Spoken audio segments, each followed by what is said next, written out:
Hey, what's up, guys? It's your boy Daze, and you're about to watch Thorin rant for about 3 hours. Right, this is going to be another episode of my Patreon donated discussion.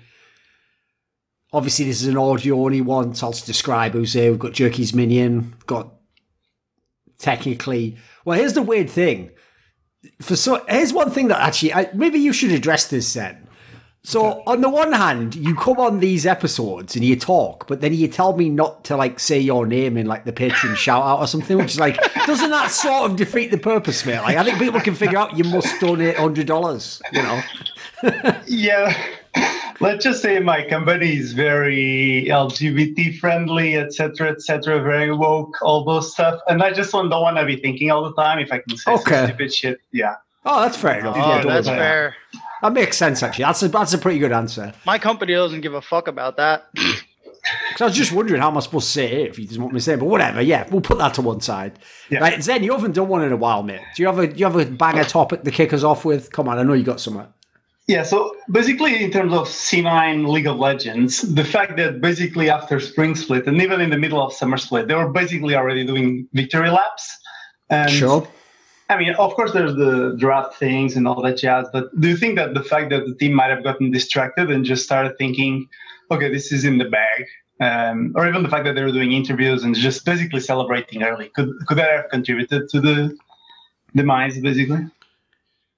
Right, the thing is, I personally don't, like, this is one of those things that makes it so difficult to have discussions in esports, because, for example, if I say I was doing a video about a team and I was like, oh, you know, you could tell this team had given up and, you know, they didn't believe they were going to win, right? Someone who's an idiot and only thinks on level 1 is going to go, but that's not true. Like, they don't actually give up and they did think they could win. It's like, no, I'm not talking about what they say or what they consciously think. I'm like making a read basically on, like, you know, what's my perspective on, like you can say, oh, I still believe I'm going to do it, but you can tell if the person's heart isn't in it, or they look demoralised, or they can't come up with a way that they could win. So put it this way, in most cases, I don't think anyone actually ever consciously thinks, well, I'm the best, so I can just cruise and not practice. They definitely do that in terms of their actual behaviour. I've seen that many times in esports. In fact, in Counter-Strike, practically every great team that was #1 for a period of time and fell off. That. Yeah, something like that was happening to at least a few members. Like, some of them were thinking, but even then, when I say they're thinking like, oh, I'm no better than everyone, they wouldn't verbalise that. That's just sort of like how you'd summarise their vibe, as it were, or, you know, if you had to like guess the motivation behind certain actions. So basically, what I'm getting to here is, I do think the whole time Cloud9 probably thought they were doing the right practice style and doing all this stuff. The problem is, the very fact that made them so amazing in the spring, that you heard these stories where, no joke, supposedly if they played a set of 5 scrims against someone, it was like impressive if the other person won 1 game, right? It's actually amazing that you could be #1 continuously if your practice is that shit. If nobody ever challenges you, ever like even pushes back, like even if they beat you once, you just plow them right afterwards. Normally, that should actually make you like fairly ineffective. Like, it should even the gap up, the fact that you don't practice properly. So if anything, it would have been a miracle, in my opinion, if they could have kept that going the whole year. Because you heard, the weirdest thing about the summer drop-off is most of the interviews I remember on talk shows implied that even when they first began losing the games on stage, they were still winning all the scrims. So to me, unfortunately, that is the big area I keep going back to in sort of this Sherlock Holmes mystery of like, why did they just become terrible overnight? Is it doesn't seem like they were ever actually getting anything out of their practice except like what they put in, essentially, like execution, figuring out things that they wanted to do. So the real problem is, I don't think they ever actually had to overcome many issues. Because one thing, if you notice, I always try to stress, like Counter-Strike's a great example, is I don't think that in Counter-Strike what happened is a team like, could be Fnatic in the past, could be Astralis more recently, I don't think that they just figured out how you play the game the best and then just replicated that formula in some sort of cynical McDonald's style, like scale up a basic concept. I think what actually happens is, to be as good for as long as Astralis did, basically, in the moments where what they did became less effective, a normal team would just fall off, like I said earlier. But Astralis was so next level, without even like properly being dethroned, they would approach a momentary weakness like losing the semis as if they had fallen off and had to level their shit up and sort of went back to the drawing board again and again. So the reason why I have like unlimited respect for that team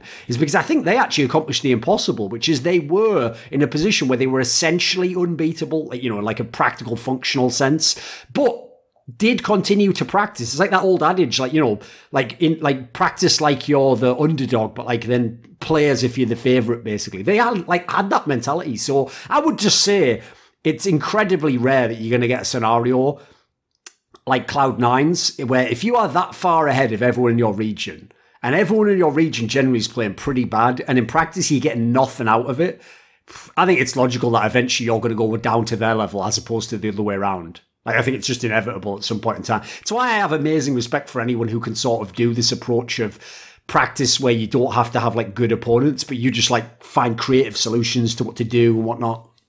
Does anyone else have some thoughts on this? I know some other people watch League. Yeah, well, it's not really league specific. I wanted to actually draw a parallel to what you were talking about with Astralis, because I feel like it might actually be more difficult to do that in CSGO, since the game's meta doesn't actually change that much compared to leagues, where you don't have the opportunity to, like, in a way, you're kind of light reinventing yourself every time in League, because you have to, because the meta changes, and now your roles might change, who's strong on your team might change. There's so much stuff that changes from, you know, point A to point B in the middle of just one split or one season, 1 year. So I actually wonder, like, what do you guys think about that? Is it actually harder, do you think, to force yourself into that, like forcing yourself into a changing environment or a mentality where you're forcing yourself to reconfigure and reanalyze, reassess everything that you actually have to do in order to win or to remain on top? And you know, how would you contrast that between the two games? I mean, for me, it's the CSGO, since it has tournaments. There's way more teams that are hit or miss. That probably in League of Legends, that, you know, they're not good enough in a league format to stay top 2 or top 3 or whatever is needed to go to Worlds. So yeah, in a sense, there's probably happening more in CSGO, where you see someone win a tournament that actually in League they'll never be impressive. So it may seem like that it's harder, but it's just the way the tournaments are held. Because in theory, if CSGO doesn't change, then it should be easier to stay on top. As long as you don't get figured out, basically. I disagree on that one wholeheartedly, because it would be much harder to stay on top if you play more tournaments, because people will analyze your maps, people analyze your positions, how you like go about a map, everything about it will be analyzed the more you expose it. And I mean, tournaments are the practicality, because at LAN setting, you can also have the determining factor of who is confident at LAN and feels comfortable playing there. Also, the crowd has a massive impact on LAN events. I mean, it might help like TSM when they were not having a good time versus Cloud9, who sometimes do ride that crowd, you know, in League.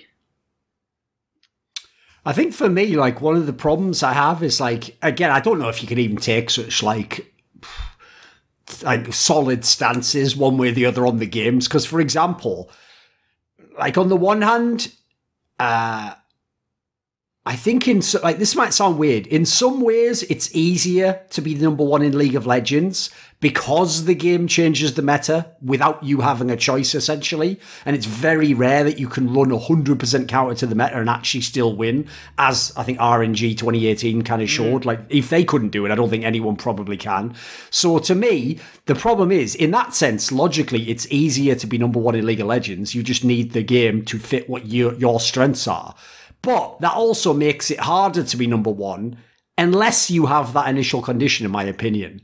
So the problem as in, let's say, like, the best example would be like just look at like Origin in League of Legends now.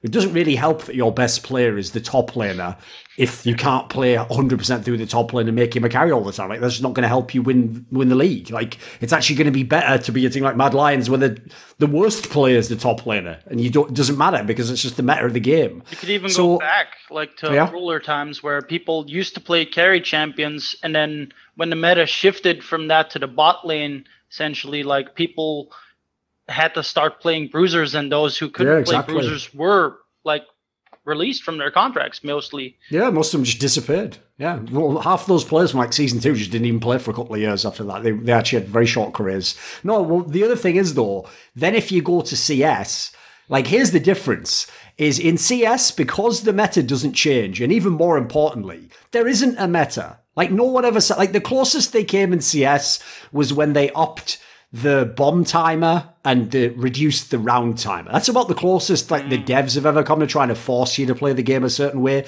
And even then, that's pretty like light in terms of touches. Like it's not out of the world.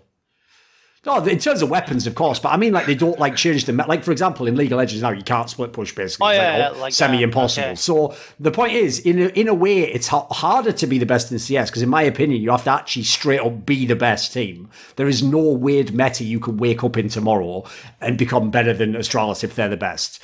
Well, it's just like Brood War, right? I mean, the game literally doesn't change in that sense, unlike Counter-Strike. But yeah, that's kind of the point. That's a good comparison. At the game, and the game stays the same, so you have the maximum amount of time. It's like the argument for why you would want best of 3 versus best of 1, because with more of a sample size of games, you can be more confident that you have the best team. It's just that obviously real human limits, like whether or not they get tired or whatever, that will change whether or not their endurance levels.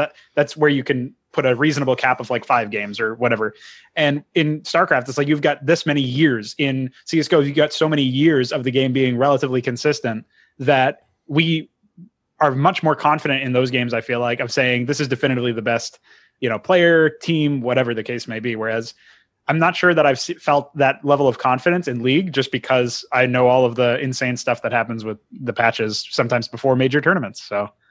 Well, that's actually part of my issue with as a game. I have the same issue with Dota, just lesser so, because in Dota you can to some degree get around the meta if you're really creative or you just have the right players.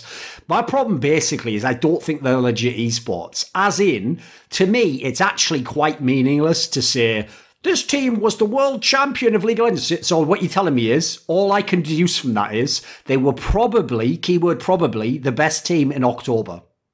That's all I can say from that. I can't say anything else about League of Legends. I can't say what they were like for the rest of the year. I can't say if that meant that they were conclusively better in their region. I can't even tell if that means if they were number 1 at the beginning of the year, if they even had vaguely the same start. None of that is being revealed to me just by knowing they won the World Championship.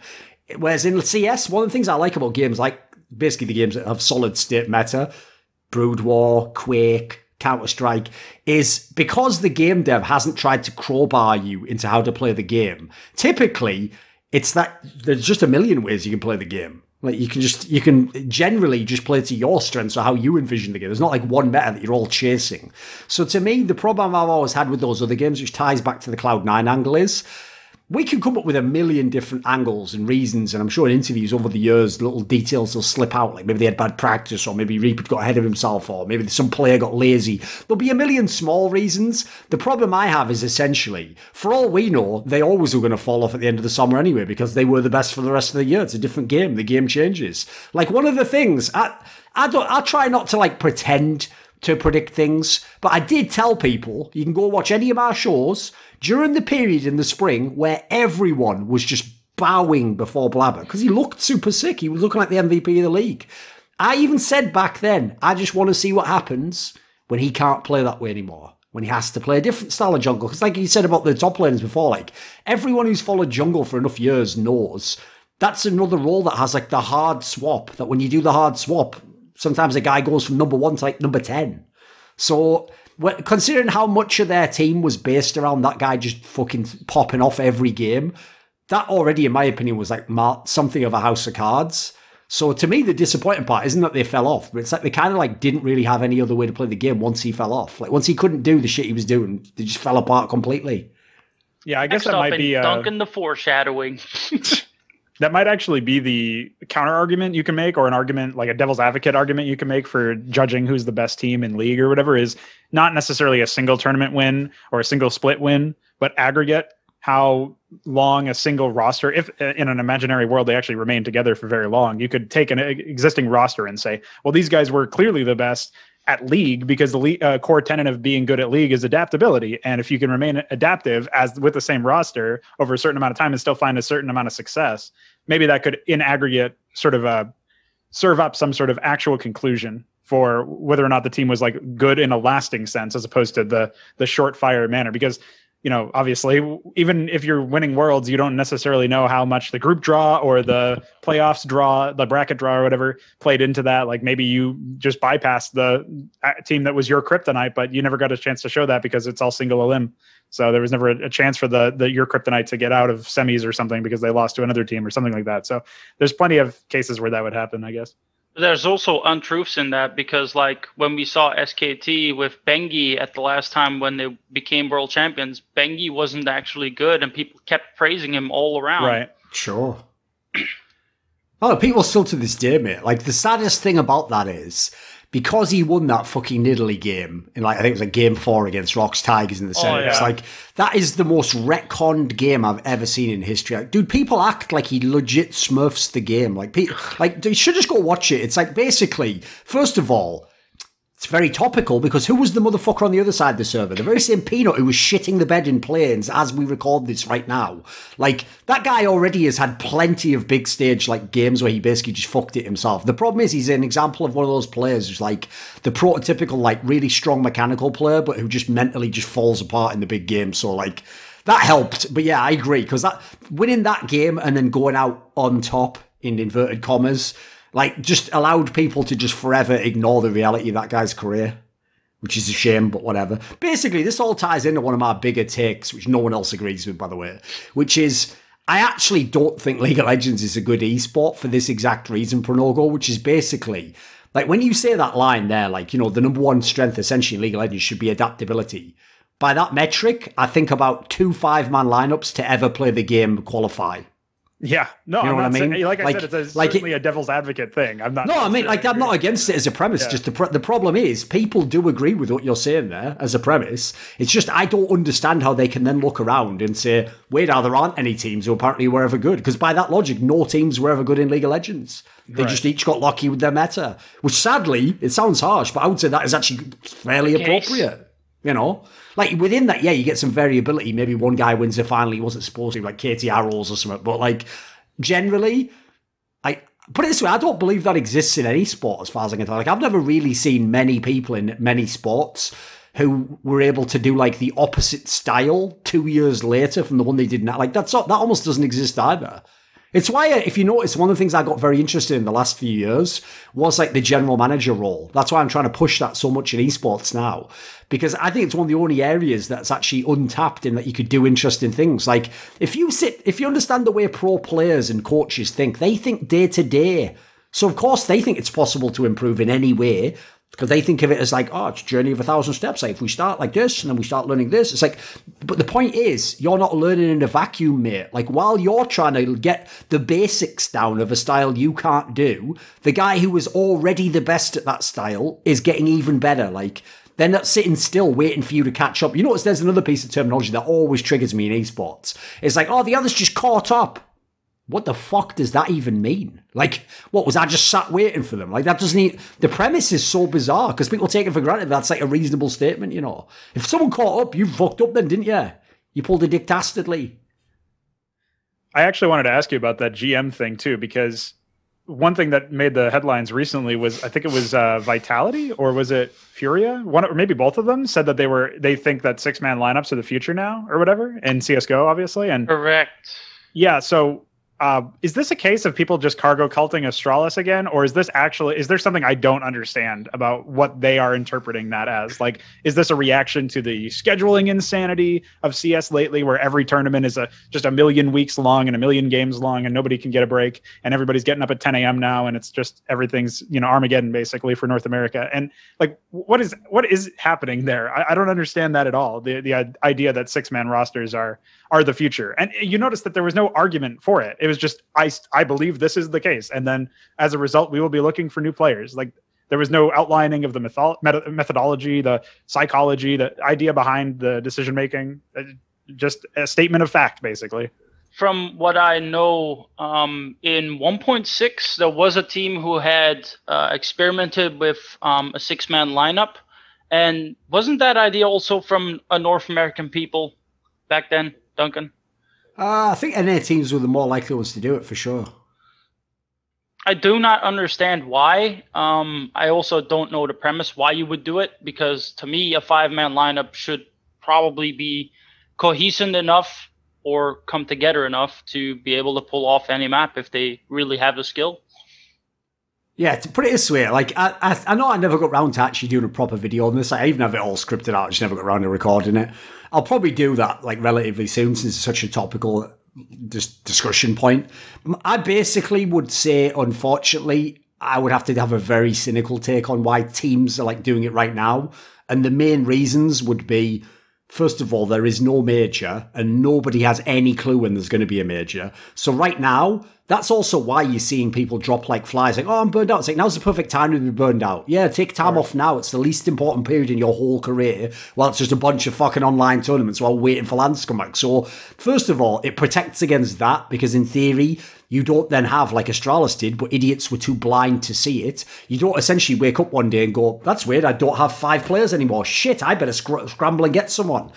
So instead, you get to look professional, like, oh no, I understood, and I was involved in the decision that he would step back now, and so I'm going to bring in this guy who we're going to integrate into the lineup, and we seem to have a future in our team. Like you want to do the PR angle and make it not look bad that someone's essentially saying, like, I can't do my job for you, and I'm going to have to go essentially on like medical leave. And then the other side to it is, I also think it then overlaps with the fact that buyouts have gotten so insane that right now it is literally viewed within orgs as like, why not just have a 6th player who clearly isn't the best but doesn't have an enormous buyout? We can test him. If he's shit, just throw him to the wolves. Who cares? He wasn't good anyway. We didn't pay much for him. But then, you know what? Maybe he ends up being decent, and that's a little lottery ticket that one day we sell him or we use him as our player. So it's also a way to potentially avoid that win. Because think about it, right? This is the dumbest thing about the fact that we don't have an academy system, like a true one in CSGO. It's essentially this, that you instead end up in a scenario where everyone in the world knows when you need to change a player because this player has either like left the team on acrimonious terms or he's obviously shit at the game now. Like think about when Guardian was terrible in Na'Vi. You think every team that Na'Vi went to and they were like, we'd like to inquire about one of your players.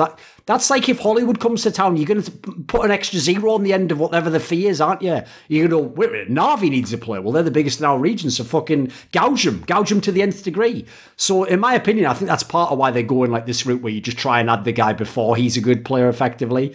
So you just don't have to do those fees. So, I mean, none of those have anything even to do with whether it's got utility to it, whether it's a good approach. Like I said, I think unfortunately those are just cynical business reasons. Right.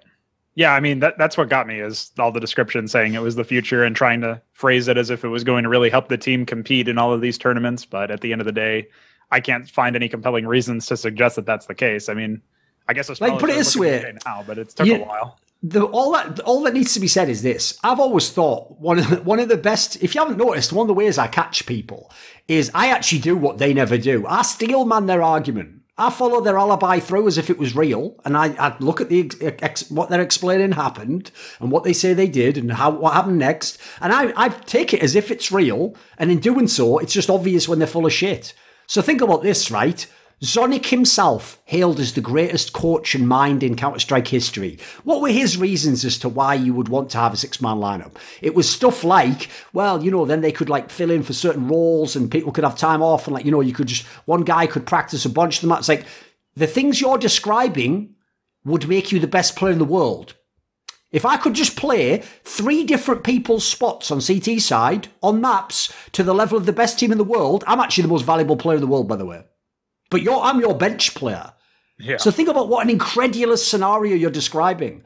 You're describing that your sub player is going to be as competent as your starters who only have to do one thing and he has to do more than one. That is an absurd, and on less practice time and less official match fitness. That is an insane concept. I can't even conceive of it. Like basically, I'll give you an analogy. I don't know. Do you follow the NFL at all, Prologo? A little bit, yeah. I forget what the guy's name is, but there's a guy basically who plays for the Saints, right? Who's like a mixture of like, he's like a backup quarterback, but he can also be like a running back, and he can also like do like a bit of receipt. He's like sort of some mad Swiss Army knife type guy. Yeah. Basically, right? The premise is this. The way they actually use him is how you would use him. They use him for like trick plays or one-off sequences where you don't know he's going to be on the field and then he's, but it's kind of like that, but they also use them in the real offense. So when they do this, right, the whole premise is it has to be like an angle. They're doing an angle shoot, basically. So you won't know the matchup or you won't be ready for it or whatever. They don't just put him in the whole fucking game and go, right, you're just the best player all the time. Like, that would be an absurd concept. And that guy is considered like, he's something of a unicorn. It's very rare you have players that get to do any of that shit. So to me, yeah, I just don't get what the premise is. Like you say, the burden isn't even on us, dude. It's on them. If they think it's brilliant, just explain to us why. If you notice, so far, as far as I can tell, none of the reasons given even hold up. Which suggests to me they probably also consciously did it for cynical reasons I mentioned before, and they just don't want to admit it. Because if you notice, probably the worst effect of like American corporate culture, because essentially corporate culture is just like there's no accountability for companies. They just want to be liked. So if they're liked, doesn't matter what they've done, they win. So PR in America is just about never admitting you did anything wrong, unless it's like some dodgy SJW shit where you have to pretend you are, and just doubling down a million times over and just spinning every loss as like a gain, which if you notice is like the Astralis approach generally, you know, and as you say, the genesis of this idea comes from Astralis, and then how they've mangled the PR is, I think, what half the discussion's about. It's not even really about whether the sixth player works. Yeah, that seems pretty conclusive to me. I don't know. I feel like this all would be resolved if we actually did have academy teams, which is the weirdest thing. Like obviously that's another topic entirely.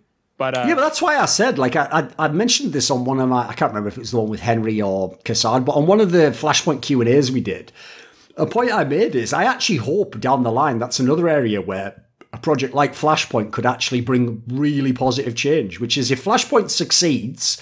And by the way, I'm not talking about it has to be like the biggest thing in the world. Remember, the model is just a better model if you can get the right teams in.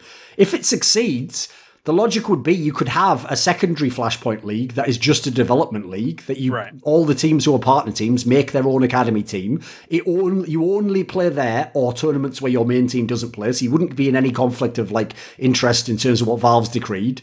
And there would be a justification for making one of these teams. And obviously the premise of making the team would be to bring through the next talent and not have to play in same buyouts. So, I mean, we're talking years down the line here, but I could see that potentially if other things fall into place, it would then make sense. Because essentially at that point in time, it would just be like what you got in European League of Legends. Inexplicably, the CIS teams apparently are fine to have academy teams, though, like Navi Junior and Gambit Youngsters or whatever. And I think there was another one that started recently. I don't know what the distinction is between them, but I know that apparently no North American teams and probably no mainstay European teams can have them. I don't know why. I really think that ruling by Valve was idiotic. Really shot the second tier and third tier in the foot, I think. Well, it's what Valve always does, if you notice, which is it's the most obnoxious thing any game dev does, which is when they're dealing with a guy who's just sat on his PC in Germany, or they go as fucking SJWs you can to the nth degree, literally like thought police, fucking like, oh, is his username offensive? Like, oh, he did a fucking like, oh, Mort, should he be banned? They go to that level, right? Then all of a sudden, they get caught in a political quagmire. Oh, this guy's Chinese national. Oh, this guy is from CIS region. Oh, this guy's from a country where people get murdered by the mafia for these topics. And then magically, the game dev goes, fuck, I'm only God inside the game. That's the real world. And then they have to be complete hypocrites. And they'll do it every single time without fail. So sadly, like, yeah, I fully expect, like, basically, if you're from these regions, why the fuck would you play by the rules? You don't have to.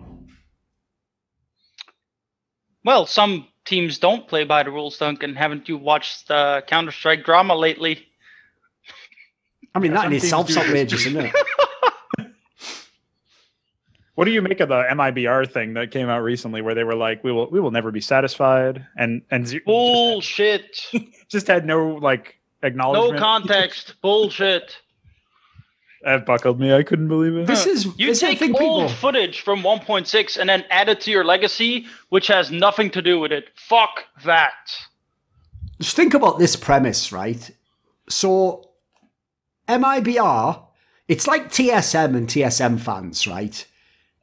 Obviously, this will never be said publicly, right? I don't even think this guy would ever imagine doing that. But put it this way, I'll just tell you this. Hypothetically, if you were to meet someone like Reginald from TSM, he would just admit to you that his fans are morons. And that there are like just a mass of cretins who act as a mob and just act like shit to even his own players. He gets that. He's not unaware of it. Sadly, though, he is marketing to that demographic. So he wants fucking idiots like that who just mindlessly buy a TSM jersey. He'll be like, Daddy Gregson is the 1v9, everyone. Like, he wants those guys because that's an easy into his like demographic. So sadly, MIBR, the brand, this is why it's so stupid that people continue to gaslight and argue that like, oh, it's just like one out of every 5 million of their fans is like a massive piece of shit. It's like, no, overwhelmingly, more than any other fan base of any size or scale, they are made up of some of, at least in terms of just online behavior, the most horrible people you can find. Now, in that scenario, right, if that wasn't the case, it'd be easy to market. You'd just say, yeah, oh, listen, obviously they can't say these racist things. They can't behave in this manner. The reason they don't do that, and I'm genuinely serious, is the MIBR org is cynical enough to think correctly, if we call out this obviously fucked behavior by these idiots we employ, our idiot fans won't like that. And they're right, by the way. Their fans will go mental in the same way as MIBR's players all just turned on Gowlers and fucking all these people, like, and they all org themselves. That will be the next move, because that's why you know these are fundamentally bad people. Well, their next move was like dead denying any wrongdoings in the spectator bug case. I mean, they're going to do that to the end of time, mate. It's just they're all going to do that. So unfortunately, they're right. If they want to keep those MIBR fans, so you would just pretend they didn't do anything wrong. Oh, but they get caught using it. Like, if you know it's a bug and you can see the other side of the fucking map, maybe stop time, tell people about it in the tournament. Nah, nothing happened at all. So abusing it is just fine. I mean, it was just one round anyway. So that morality of the story. And against who was that round again? Oh yeah, Furia. Or no, it was they won against Gaming, which is the team that some of them co-own or whatever. So I mean, like, even worse. You fucking lose to that team that you co-own. I mean, but yeah, basically, I wouldn't even look into that, mate. There's nothing there. It's just cynical marketing. Yeah, what gets me about the fan thing too is that you really could just. You could lose it all anyway. Like, I think that's the destiny for MIBR anyway, right? Because the players are now being, either cut or they're stepping down themselves, it sounds like. I don't know what the resolution of that is going to be. I don't know if they're going to be held to contract law because, like you say, if they try to play by the rules of the contracts, let alone the rules of whether or not you can cheat and whether or not you can abuse bugs, if you try to play by those rules, the fan base goes against you anyway.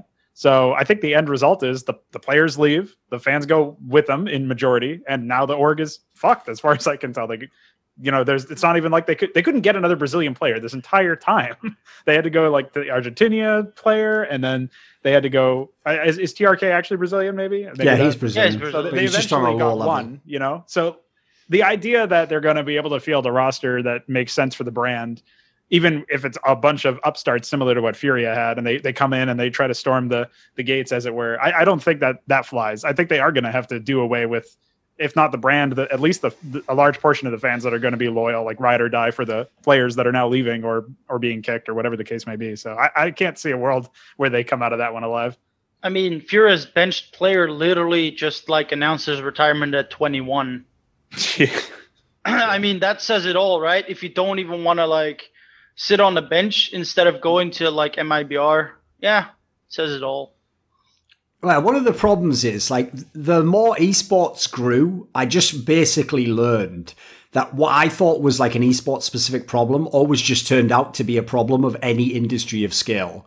So like basically esports is just a microcosm of all other massive industries around the world, like how corrupt it is, how people use marketing concepts, how what people's actual motivations are versus their expressed motivations. So the big problem essentially is MIBR right now is just sunken cost fallacy. The logic goes, but we made the brand, it's MIBR, it has to be Brazilians, and it is a massive region with loads of fans. So how do we skip past the question mark step and get to the one where we make all the money? And it's like the big problem they have right now is there's only one option, which is you basically have to just pay whatever Furia asks and buy their team. That's the only option you can do right now if you want to be the team that they want to be for that brand. So in my opinion, it ain't worth it. I would just say It's a sunken cost. Forget about it. You lost it. Like, why throw good money after bad? And, so I would just end the project. I would start a new team tomorrow. I would personally tie it to no region and just see where I can get a good team. I would start over. Because to me, if I had to guess the reason they keep trying to make it work after all these years, it's the same reason why, right, this might sound mental because it doesn't make any sense if you're not in the business world, right? If you knew how horny fucking Western business companies are to be involved in esports in India, you would actually be embarrassed. Because what they think, it's the same thing as when they see all these Brazilian fans. They just see the number of fans and go, holy shit, imagine if we monetize those. If they By the way, tap into that market, right? All I'll tell you is the ultimate sign as someone who doesn't know anything about marketing is when they say one of those lines like, but if we could just get each person to pay $1, it's like, that's a ridiculous premise. Like, you'll never, like, maybe 1 out of every 10,000, mate, like making that the scale. So basically, they think, even though right now having hundreds of thousands of Brazilians isn't particularly worth much to the companies that sponsor esports, they think to themselves, it's like getting your foot in the door. If we can like have those people locked down or that territory locked down, and then in the future, let's say 10, 15 years from now, for some reason, Brazil is in or India are in a space where now there's all this like, what do you call it? Disposable income, like upwardly mobile. I'm using all the fucking like buzzwords from the 80s here. All the upwardly mobile youth, you know, with like fucking money and that. If they think, basically, that's when I become the trillion billionaire. Like, if I've already got that locked down and then I have those people to market to. The problem is, like I say, right now, that is almost like one of those memes of like, step 1, open a company in Brazil. Step 2, be popular. Step 3, question mark, question mark, question mark. Step 4, billionaire. Like, well, everyone needs to know number 3, don't they, before you can do it. So I think that's like the main reason they just won't let go of the Brazilian angle. Also think like it's very funny that FNX in the end did like, predict the future. Especially since he was clearly just being a salty little bitch. Like, let's be real. He wasn't actually like some sort of prophet or fucking like, he was just being salty. But it's just like, it just so happened to work out. Yeah, I agree. It's like a wrestling storyline. It's pretty good. For a storyline, this is pretty good if you like skip past certain things. Sure. I mean, the joke, of course, being FNX could have just taken the same tweet and just put his own fucking name instead of I'm Abby R there, whatever. He had the same point. There we go. Eat that, FX. Who has another topic? Let's see. Yeah, we could skip past the CS drama. We've had enough. I think we tackled it pretty thoroughly. No, so we could go on, like, because there's more. Oh, never end, of course. Sadly, by the way, even though no one's really, even though no one's really brought it up, I actually think, unfortunately, as well, a lot of that like drama shit is just unfortunate because everyone's locked down and people have gone like stir crazy or whatever, Like, I think that, like, those incidents might have happened, but the way, like, the MIBR one's the most obvious one, the way it was just back to back to back, so, like, we could never get a fucking week done without one of those incidents. Like, that's the problem. It's just compounding, whereas I think actually, like, Lands would have let some of the steam off of that shit, Would have given some people something unique to look forward to, whereas now it's every tournament feels like the same. There's no integrated play for the most part, so you're seeing the same teams play the same maps in the same time frames, not in the same tournaments, but it might as well be, it feels like it. So I mean, I'll even give you another factor. Like, I genuinely do think, by the way, that the people who were in, like, let's say the top 10 teams in the world before we went to online, one of the things that is fucking with their heads is that, yes, obviously, if you get knocked out in like the semi-finals, you don't play on the final day, you are sat there. But it's different. Like, if you're actually in a big venue, remember, the way most of those like 6-day events are set up is like the group stage expressly isn't on stage to make getting to the playoffs like a big deal so that teams are still focused for that. And obviously, then they make it so that you only pay if you're a fan to go see the playoffs part. So first of all, if you're a pro in a top 20 team, just making playoffs is like step 1. Like, that's going to give you some satisfaction. Then, every round that you make through the playoffs, it's all about how long are you still there. Because after that, it's very different to go and watch from the hotel room the final, or just be on the same PC you're on, whether you're in the final or not, and just go, shall I watch this? Nah, let's just watch fucking Big Bang Theory or something. Like, it's a different world. So, like, just the whole thing of being on LAN, being on the stage, playing an extra match, keeping your tournament going an extra day. Like, without that sort of, like, ebb and flow, I actually think that has driven some pros a bit crazy. Like, it's made them feel like they're in, like, fucking Groundhog's Day or something. And every day is like, oh, it's round one of another indiscriminate MTG tournament where we're starting the group stage. Like, they just feel like there's no, like there's no direction to their careers at the moment. So we can't say it doesn't matter because these are the only competitions in the world, so these have to count, unfortunately. But it is brutal in that regard. Like, I actually feel so bad for a lot of people who are in the position of being a pro right now. Yeah. No, it killed me a little bit inside to see the celebration after ESL won Cologne, and they're just jumping up and down in their apartments or whatever. Like, oh, come on, man. That's supposed to be like, put it this way, that's where you also know, like, even though we're all going to say, because you have to, well, these do count. Like, you know, these are the best matches you can play right now. Let's be real. Like, one thing you can't fake is, like, your actual emotional response to something. So, like, that, even when they won that, mate, like, yeah, they were loving it, but, like, that wasn't the same as winning, like, a massive LAN. It just wasn't. You could just tell, unfortunately. Well, we got some stuff related to League of Legends going on. I haven't watched Worlds at all. How's everybody been enjoying that so far? I heard some interesting stories about LGD. I mean, for me, until the actual group start, I honestly really don't care. Like, oh, yeah, that's fair too. This is literally, okay, let's have a mini tournament to get the 4th pots teams that will all get knocked out. Like, what a fucking waste of time. Yeah, it does feel a little pointless. But yeah, there's some interesting storylines, but it's really just because there's nothing else to do. And I honestly don't know how they get like 1 million viewers on like some stupid game that means nothing with 2 teams. Because there's no game in town, is the Zen. Yeah. That's the problem. The joke is they really are like that fucking old Eddie Murphy joke from like Delirious or whatever, where he's like, if you just have some fucking crackers but you've been starving in the desert, you can be like, oh god damn, what brand of salt? What's that, saltine or something? Like, yeah, you're gonna think it's fucking amazing, aren't you? Because you've had nothing else. I always find that in Worlds in general. Like, the funny thing is, Riot actually has nailed their format, because by not allowing any sort of control group, because other idiots who follow League of Legends almost never follow other games, and then also just doing everything best of one, and you only meet once or twice a year, it just provides the most simple storylines for the most fucking simple-minded people in the world, and they hit every target. It's only people like me torturing ourselves, like, but isn't it sort of unfair that the Worlds is always at this time, and then the meta's changed, and the people who are best in spring, like, no one else gives a fuck, because about 10 weird people do, and then everyone else is just like, no, it's fine, I think whoever wins the Super Bowl was the best in the NFL. It's like, well, you win, mate, I guess you can just go in your direction, I'll go man. Because I agree, I don't give a flying fuck about planes, mate. Like, to me, I said it on Twitter, those things like that playing, or when they used to make, like, you know, some of the best teams in the fucking world go through the first phase of the major in CS, even if they were like second best in the world because they hadn't made legends at the previous one. It's just Russian roulette. The best case scenario is that the good teams just don't lose and we get the normal tournament we all wanted. Every other scenario is actually shit. Like, every fan's going to go, no, it isn't. I thought it was amazing watching that underdog team. Yeah, well, you're not going to enjoy watching them play the match that's shit next, are you? Where they have no chance. Same as, like, I always said this.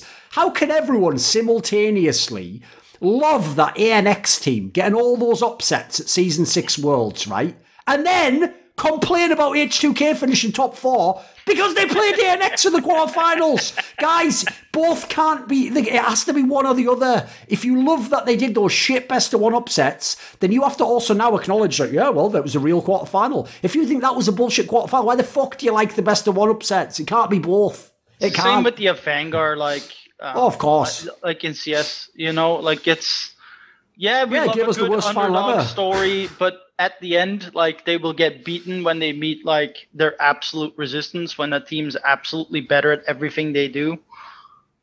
Yeah, exactly. That's I mean, when that they get basically, crushed. That's even one of the ultimate examples, Jerkies, because even though they did like a mad legit run to the final, the final was garbage. Like, I don't think people get it. Every other team would have played better against Astralis, because the big problem is a Vanguard not only had upsets, but they were so out of their depth being in a major final that, like, that alone would have made them lose, mate. Like, think about it, like, 4 of them were just going like, holy shit, what the fuck, I'm in the final of a major. Like, you could like, literally put 4 or 5 different teams in that spot and they would still lose. Oh, they would lose, but at least it'd be competitive. You know, like 11 rounds won or something across. Like, here's the difference. If Renegades had won that semi-final, which I think they would have, basically, they would have lost as well. I mean, let's face it, Charles always been better. Yeah, but they'd have made it competitive, or maybe they could have, like, pushed one map. Maybe they play train or something and it gets interesting. Like, they could have done something at least. Yeah. No, in general, like, that's one of the things I'll never get about League, is, like, basically, this will sound like the most cynical comment ever, but I also think it's legit. The secret to why League of Legends is so popular is that it's not trying to capture any esports fans. It's just getting plebs to play the game League of Legends, and from that, they sell them a premise of esports. The ideal League of Legends fan is someone who hasn't played any other esports games, who doesn't know what StarCraft is, who definitely doesn't know what Dota is, or the International, or how the format of that tournament works, or how do they invite people. They don't know. It's better if you're a complete noob, and that way, whatever you have, I mean, it's something, right? It's cool. Oh, cool. There's a world championship. Awesome. Oh, wow. They get all the regions of the world to go. Oh, there's a chance. Even so, in theory, a team could come from Turkey and qualify and go like, remember, to a noob, that sounds cool. That actually sounds awesome. That if I didn't like know more. A good premise, yeah. you know. But then, like, the ideal like League of Legends fan is just a noob, like bronze guy in like bronze 5, buying all the skins and then like going, oh yeah, I need to watch this. Come on, let's go. Yeah, of course. My team from my country could be there. Yeah. That's actually one of the questions I have, which is, for me, it's the most baffling decision, which is the fact that Valorant went ahead and created a competitive Valorant subreddit, which makes no sense, doesn't work in Overwatch. Like, Riot, of all people, should know that to make the esports big, it's the same channel. That's why our League of Legends is like one of the biggest channels in Reddit. Sure. And they went and separated it. Like, is there any reason, like you're saying, you are able to strongman arguments of stupid people, but can you strongman that? Like, what is the possible explanation that they actually split the subreddits? That's the problem. Even their like best argument essentially it's an idealistic argument, and it goes like this. Well, if someone really wants to see the esports side, they will be a hardcore fan, so they will just subscribe to competitive Valorant. Or in this case, it's actually called Valorant Competitive, but same premise. Yeah. Meanwhile, maybe a guy who's just a fan of the game doesn't care about esports. Like, that's their best argument. Literally, I've seen it made many times. It's the only argument they make. The problem with that is that's not the way that like subscription models work. So, for example, there are going to be many, many people who like just League of Legends and who basically have Reddit and went to the big Reddits and went, oh, League of Legends, I like that game, and subscribe to it, who will see some information about esports that they might not follow but might get interested in. And if they don't, what have they really lost? Next to nothing, right? It's an enormous subreddit. And if it wasn't that relevant anyway, it's not going to get that well voted. Problem is, that guy isn't going to go and individually hunt out esports information, so he's just not going to do it. So, it doesn't really, it's like, in theory, I understand what they mean, but it doesn't work in practice at all. As soon as you reduce the number of people that you're exposing to the stuff, it's going to be the other way around. It's actually the opposite. It's that now the only person who can find the esports stuff is the super hardcore guy who subscribed to this weird subreddit. That's it. Everyone else is just going to miss it. What really gets at me about that is that on Reddit, there are these built-in functions to just tag content. So you could just ignore all content tagged esports if you wanted that, and it would still be in the same subreddit. And so users who really didn't like esports content could just do that. Of course. But by the way, they can literally just do that. They can just make a tag, and then you can even have a filter on the subreddit where you click that and it's like, esportsless or whatever, be some term like that. You could obviously do that. It'd be very simple. The point is, like, here's the thing again. I don't actually believe that the mods or that Riot ever wanted what you're presenting. Like, they wanted a big, vibrant esports scene, blah, blah, blah. Like, those people just want control, in my opinion. So they're right. Even though you're going to absolutely handicap and bottleneck the fuck out of the game, if you want to have ironclad control over how your game's presented in the esports side, best way to do it is cripple all the journalists like that. I mean, it's worked in... Just think about it, right? The number one person, in fact, the only person who routinely criticised Overwatch is Richard, a guy who wasn't even in fucking Overwatch. Because everyone in that game, there just is no content creation scene. Like, as in, the only people who do it for fun. They don't do it because there's money or acclaim or anything. There isn't. So as a result, like, that's one of the reasons they don't have as much criticism. Like, look at a game like League in comparison and how much the whole community comes down like a ton of bricks on every fucking thing they do. It's back and forth. Like, it's a great way to make people feel like they just have to go along with the flow because you have no voice. You can't speak out. Yeah, that's true. Well, I guess if you conceptualize it as a gift or something instead of something that's more like a, like if you're thinking about it like it's just a hobby, it's just nothing serious, nothing I'm going to take professionally or seriously in that the way that you're describing endemic, if you can call them that, Overwatch journalists. It's really easy for them to take it for granted, and because they don't care about it that much, or they don't allow themselves to care about it as much as they could otherwise, they obviously will not feel as strongly about it. It's the same like fallacy that is associated with anybody who criticizes something. It's like the idea behind them criticizing it is usually because they care enough about it to want it to be better.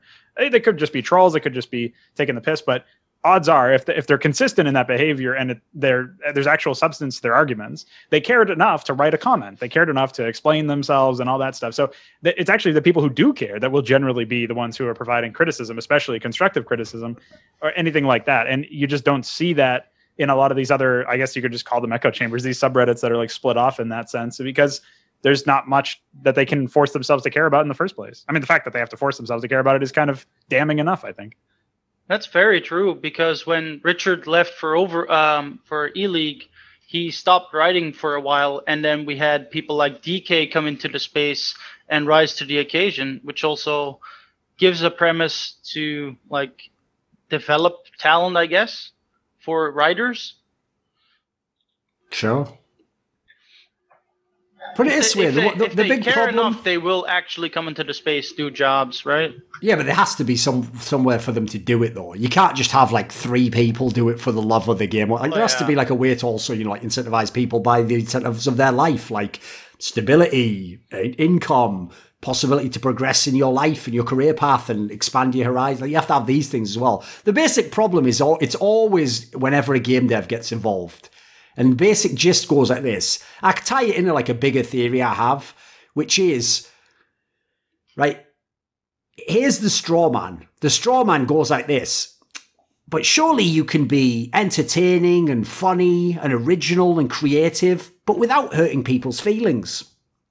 Right? If that was true, you wouldn't need to say that to me, because there'd be a guy like me, but with none of the bad edge that I have and all the good, and he'd just be destroying me in my own field, because as you've just pointed out, he would be the ultimate marketing draw, right? The point is that person not only doesn't exist, cannot exist. And so what you get is, and this is a summary of esports as a field right now, you have companies who know I have to get a lot of attention and eyeballs onto this, but I won't use these people because I think these people aren't appropriate for the marketing message I'm going for. And yet, the very fact that you refuse to hire those people means that they are by far the most interesting people in the scene that everyone wants to hear from, because they're the only people who are authentic.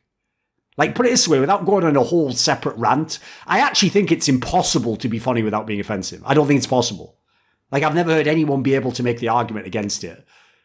Well, especially when everybody can take to social media and voice their opinion, so you know that you've offended somebody, even no matter how. Yeah, that's the point. We're not even talking. It'd obviously be different if I said like you can't, like you have to offend the majority of people. No, as you're saying though, in the modern day, like a minority of one is like enough to be the end of the world, right? So the basic problem is, I think esports as a field has a massive issue in that.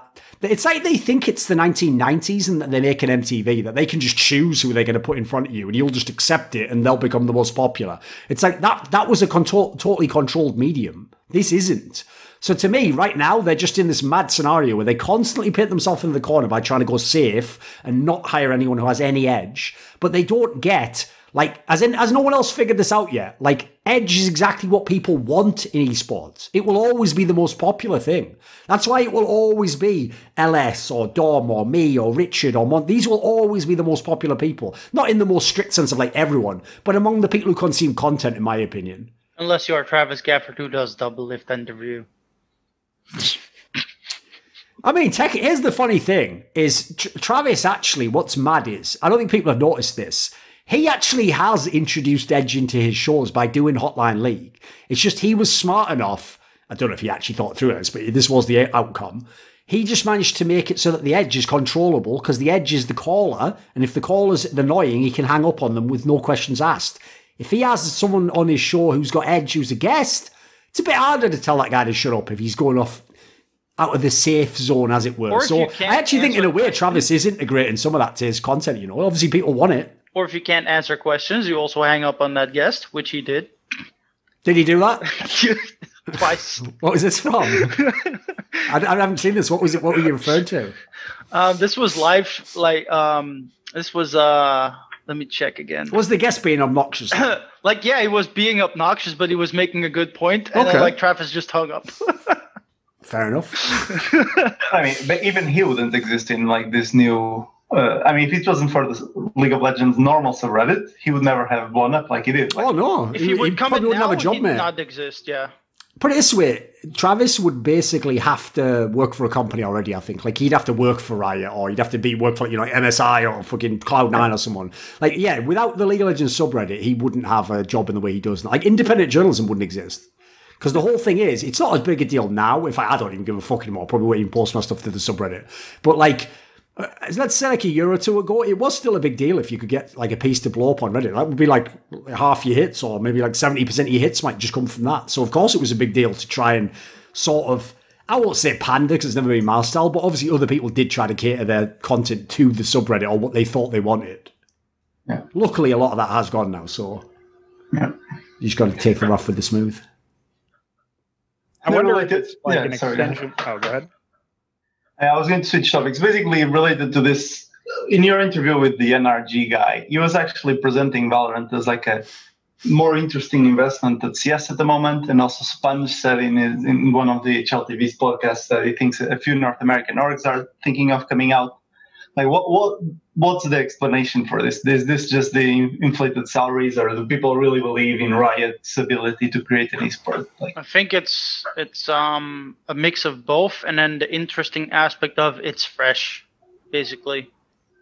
It's not fresh. It doesn't even exist. It's like it's yeah. Well, Valorant is fresh, like on the market compared to CS, which it means that it has novelty, Yeah. But do you see because like the NRG guy, he actually seemed like a relatively smart guy. Oh, he's pretty smart, yeah. He's pretty But on that specific point, is he just he's investing in Valorant, so he has to say that's a good investment, but it just seems like such a... No, I believe him. But here's the thing, right? All those guys are all thinking like the MIBR example I gave earlier of like, right, where's this going to put me in 10 years? So what they're trying to do with all these different games and leagues is ask like, right, think of it this way, even use their corporate terminology, like which game dev would be a good partner who will be receptive to my ideas and open to working with me and has a similar aligned vision of the growth of the ecosystem and the push towards profitability and sustainability in the long term. Like, basically they're like sort of nightmare fucking hellscape description that they give of all like future business. They look at Riot, and you have to understand they are so different to us. They just see a company that's had massive success selling a game, and that their esports scene's been pretty good, and they just think, well, these guys know what they're doing. They have a great circuit in League of Legends. It's all formalized. They've executed it. They've replicated it many times over year on year on year. They've held it. So to them, they think of Riot as a very competent company.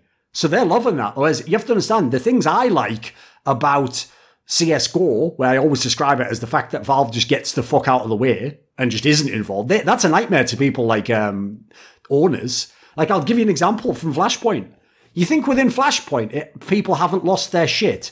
That Valve has literally let ESL essentially just like fuck us over for no good reason, in a way where they could have literally just stepped in and said, well, you can't do that. It has to be fair. With the calendar again? Oh, a bunch of stuff, mate. There's way more than that even. Like, things where, like, Valve, like, ESL was attempting to do shit that was, like, completely not allowed by Valve. But unless you essentially went to Valve and forced them, like, look at what they are doing. They hadn't even paid any attention. They didn't know.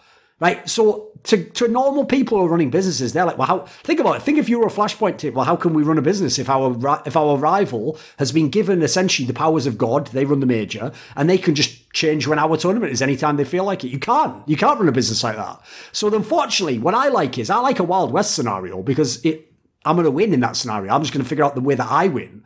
But these guys want it to be like they want it to be like the yellow brick road. Like, you just follow this path and you trust that the guy telling you where we're going knows what he's doing. And he seems to have done it before. So yeah, just follow this guy, right? So it's like, that's why I made that video trying to dissuade pros. Because you can already see the orgs that have talked to their CS pros. Because the CS pros think the LCS is like the dream. They think that's a paradise. That's where they want to be, is in an LCS style league. And I when just you think they ask haven't thought it through. when you ask LCS pros, they like, oh no, this is hell. Like, learn. Oh, they all something. want the open circuit, mate. Yeah, of course. Exactly.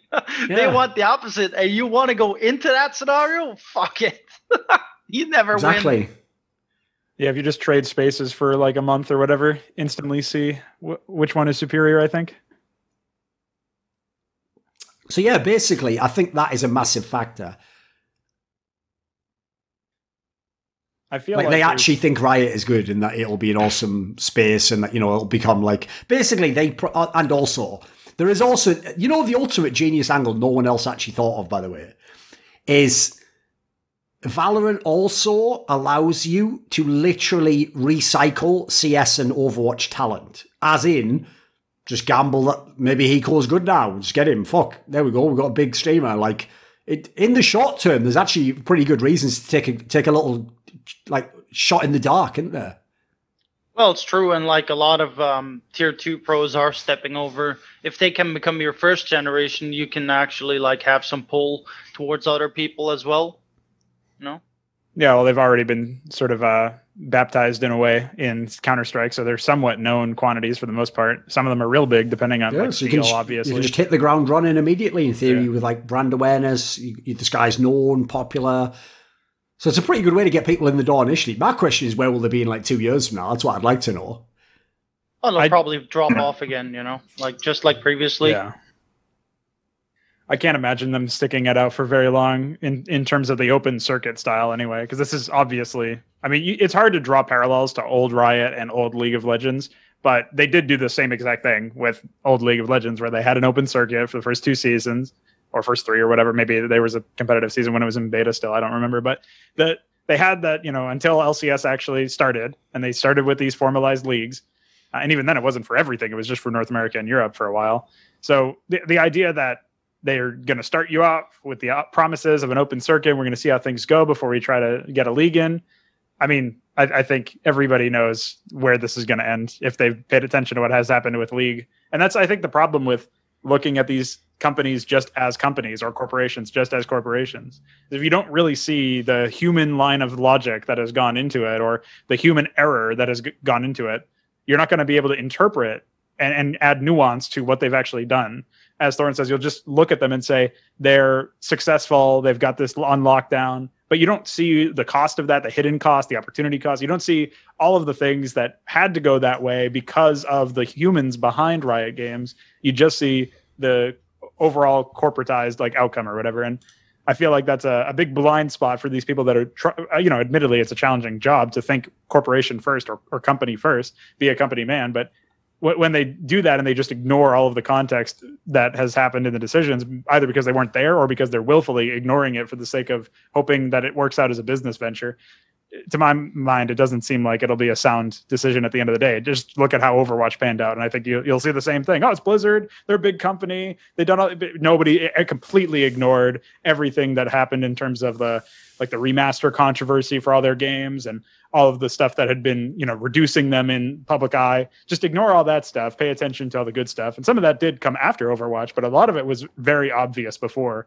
And the idea that they were immediately going in towards leagues after the initial like Apex tournaments and stuff, I just don't see how that they can realistically ignore that and then come away saying, well, how could we have known that this was a bad decision? Well, I think they also learned from like watching Blizzard's Overwatch League fail like year upon year or season upon season. I think they've also realized like if this game gets big enough, we will monetize it, and otherwise we will not. I think that's their opinion.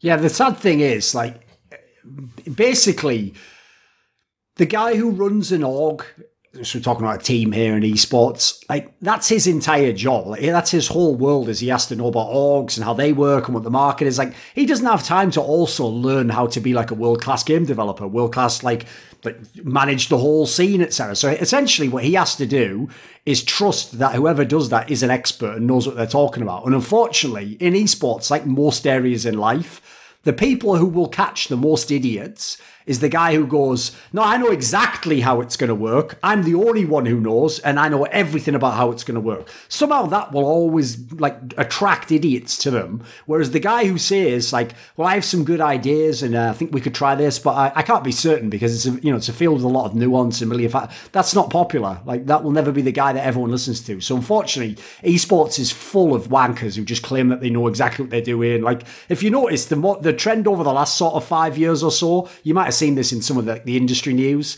is you just hire people to companies like ESL, Flashpoint, and the background is always like, oh, he was doing this in a big media company or for this sports team, or he was doing it in the WWE. It's like, and I'm not joking, when people hear those words, like they hear like fucking Dallas Cowboys, like fucking AC Milan, like they just hear that word, their eyes glaze over and they just go, oh, he must know everything then.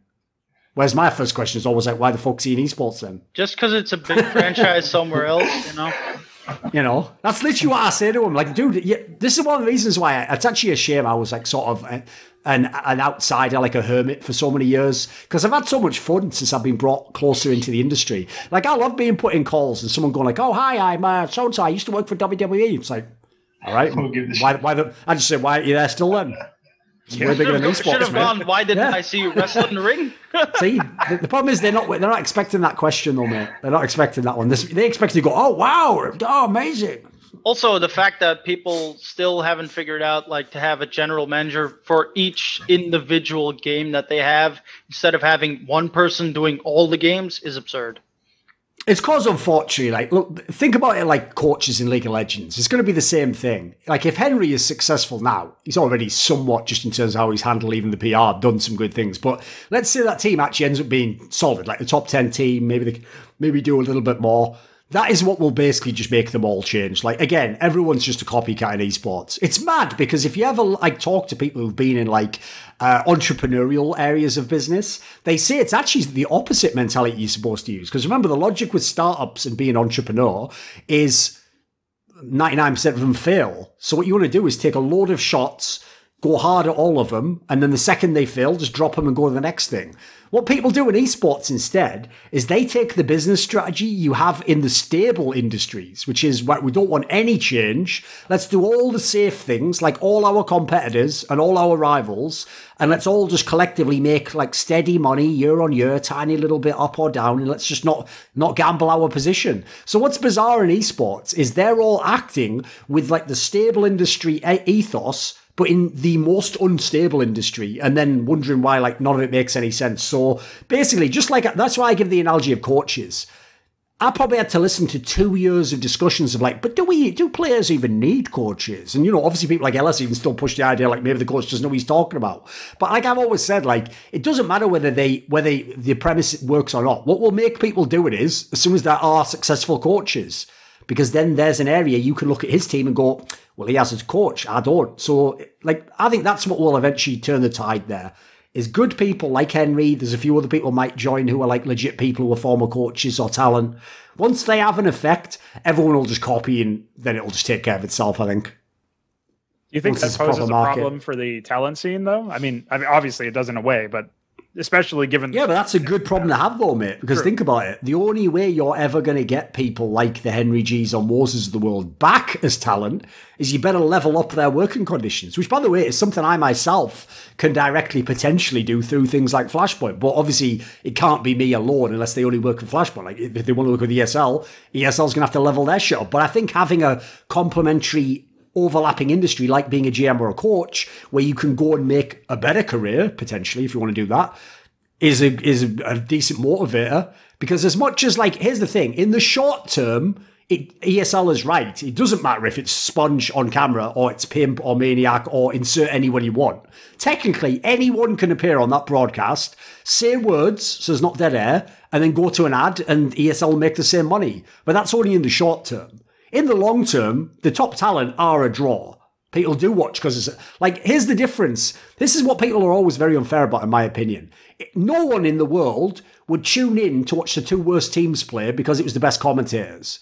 But let's say match one was two solid teams playing that you don't mind watching, and it's your favorite commentators, and then they go, and after the break, we're going to be covering game 2. These two teams that are bad. You've got a way higher chance you stay watching, though. I'd watch. Like that's the premise, exactly. So you might keep it on. And the point is that is where the talent could tank. So in the short term, I do think because of like a lot of these companies being in bad financial spots, they will just like accept people leaving and won't upgrade the like conditions. But I think in the long run, someone's going to be smart enough to do it, because you're just not going to keep hold of top talent. Like, it really should be a career option at this point to go and do one of these jobs instead of just slaving away for a day rate, you know? Yeah. I have to wonder about I've just been thinking for the last week or so about the way that talent are like just coming up in general in the industry of esports, or like in the environment and community of one specific game. And it just feels like a lot of people are missing the point about like the current moment, because there's a lot of people now, especially since you don't have to travel, like there's all expenses are paid just by having a webcam and a microphone and a setup like that. Like you could do casting or whatever, something similar to that remotely now. And now there's a lot of options to be a lot of really big shoes to fill, obviously, but we've even seen like Machine go over to do some world stuff lately. So he's no longer like, he's not available right now to do the ESL events, presumably as a result of that. And like, there's all sorts of openings up where as more of these people, either they take little steps towards other industries or other games, or they just go into other positions entirely, like what happened with Moses and Henry G. I just feel like there's a lot of room there for, I mean, YNK was obviously an older example of this where he went to a coach earlier. There's a lot of room for new people to come up and do it, but I wonder if there's like an underlying risk of not really having essentially what would happen with like Steel and Dazed getting banned and not being able to impart most of their like IGL knowledge or you know, anything related to that to up and coming IGLs in the NA scene. Not that it was the be all end all for the scene, but it was definitely a blow. I feel like something similar could happen where obviously they're not getting banned in this sense, but they are getting moved away to other positions or other games in certain respects. And as a result, I think that already happens, mate. Like, put it this way, I won't name names. Like, I would if I gave a fuck, but I just don't think it's necessary in this example. Put it this way, if you think of some of the duos that have gotten to the top of the game in the last couple of years, I think most of them have, like, not always both people, but there's usually at least one guy has some talent. You know, maybe himself would have just become the best caster in 2 or 3 years, or, you know, maybe he was always like gradually on his way to the top, because talent does tend to rise as long as you're not like an intolerable arsehole, basically. But the problem is, I do think there is an enormous difference. Like, let's use the UFC example. It's a big difference between if you have to be in like the middleweight or welterweight divisions when like Anderson Silva and George St. Pierre are the reigning champions. Because for you to become a champion, you might have to literally be the best fighter ever. Not even just like the best on that day, like ever. You might have to be unbelievable. But I tell you what, if they retire like GSP did, and then just say, right, the belt's just vacant, and you just win the belt against another guy who's contender status, we all know, like, you can't quite know yet how legit that guy is, because he won the belt because someone else vacated it. He didn't take it from the guy that we know is the absolute standard. It's the same in casting. If you look at the duos that just got their spot because other people fucked up in their personal life or just quit doing that job, they aren't as good as if they'd have beaten those guys head to head. And that is unfortunately a key aspect, because as you're saying here, like, essentially you have to get to their level to beat them out. In the same way as if you want to take Dazed or Steel's spot, you better brush up on your game. You better know a few things about being an IGL. It's not going to just be about shooting people in the head. You're going to have some experience. You're going to have a paradigm of the game. You're going to have to potentially, like you say, learn things directly from guys like that, which can take your game to the next level. So, like, that is one concern I personally do have in talent, is that if enough talent go to other jobs and then just essentially get replaced by people who have basic competence, it will actually make the whole scene have a lower average level of competence at the elite level. And it will actually make it so that while other industries will get all the talent that would have been good, it'll actually become even more standard that it's nothing special to be the number one commentator and that everyone's plug and play. So there's also a world where this could make it even worse. Like, the ESLs of the world could just become self-fulfilling to them, right, when they hire these guys. Also an opportunity for other people to rise up. Like, of course. It is, but then the question is whether or not they can be good enough given enough time, or if they even have the opportunity to learn on the same scale as the others. And that's what worries me mostly. I mean, the other thing is that people are still, obviously Flashpoint's and is sort of exempt from this, but people are still clinging to the idea that your whole broadcast needs to be like family friendly. We can't be too critical, and we can't like essentially tell the fans what they themselves are thinking in many respects about how bad a certain player played or a certain team performed, or, we can't stress that as much. We got to make time to make sure that we're positive, sometimes overly comforting to the team that lost or the player that underperformed or whatever. And like, I had a bunch of caveats. I don't know if this is something where the broadcasters themselves are enforcing this sort of thing, or if it's maybe it's more likely that the talent are like worried about infuriating some fans. And almost every broadcast in esports, most of the people on the broadcast are like furiously reading Reddit threads and HLTV comments. Like, I'm actually an alien in that sense. I just sit there and fucking chill and do whatever I want to do. But others are doing that all the time. So they are constantly walking on eggshells, thinking of what they're the thought police in their own head, literally. Like, they have a commissar in their own mind that's made up of some like amalgam of every hater and person on Twitter who ever said anything about them. And it's just literally they're going, don't say that, because then they'll think, but when I said TSM, what I meant was, and so like, yeah, it's ruined me. I mean, I could make a broader point about this, which I won't go into too much, because what's the point in fucking risking it nowadays? Basically, I think you could actually make a very interesting distinction that this is actually part of how culture in certain countries, especially online discourse, has essentially changed to be comfortable to how women seem to like to communicate versus how men traditionally have. And what I would say about that is way more within the wheelhouse of what people think of when they think of groups of women getting together. It's about like, we all have to agree with certain things, or we have to be on the same page, or let's not make anyone feel like they're not included, or let's make sure everyone feels, appreciated and valued, and all. Whereas like the male aspect's like, who's the best here? Who's shit? Who's full of shit? Who are we calling out? Is this guy full of, what the fuck's this guy doing? Like, that's like it's a different way of thinking. And unfortunately, almost all online discourse has become, I don't know if feminized is the term for it. It's not exclusively a female thing, obviously, but as a general trend, I'd say there's something there. I feel like that's like a shift I've noticed, because obviously when I first came on the internet, it was nearly all men only. Oh, yeah. Because I was in the space of hardcore online fucking FPS games. So back then, the entire community was like that. So I've seen that sea change. Like, it's been gradual, but it has been steady over like 2 decades now. And unfortunately, well, never mind, unfortunately, people can do that if they want. But it's weird, that GD's never going back in the bottle, in my opinion. Sadly. So to me, it's more just, can people like me exist? I don't want the whole world to change with the way I want, but I just don't think it will anyway. I don't think it will, Duncan, because when we started playing video games, when we were shit at video games, people would call us shit and not say it's toxic. Nowadays, if you call someone shit, it's toxic, he's toxic, get him out of the game. Rawr. No, that's one of the main things you've seen, yeah. Like, dude, that was one thing that blew my mind, is because League of Legends was the first game I saw that was heavily into that, because I wasn't actually that into, like, the community side of StarCraft, where they also had that stupid shit where people, like, no joke, were crying because someone didn't type GG. I thought that was a joke when I first encountered that. I actually thought someone was trolling. Like, there's no way that's real. They were like, no, I'm just going mental. I was like, mate, in UK Counter-Strike, if you lose the scrim, you just say, like, fuck you, you can't. Like, you just write that to the person, then just disconnect from the server and never think twice. Like, so yeah, I couldn't believe it. So in League of Legends was where I first discovered that whole thing of like, people actually do. I mean, by the way, that in itself is something you can tie into a larger trend. Again, I have to be very careful how I phrase these things, but put it this way, there's a certain type of person in the world where what they do is they take their own incredibly subjective, idiosyncratic problems with life and how they interact with the world, and to not ever have to address it as a problem inside them, they project it externally onto the world as a problem everyone is facing, and that is the number one thing we must all fix right this second. That is like the MO of most people online, if you notice it. It sounds more like a cult.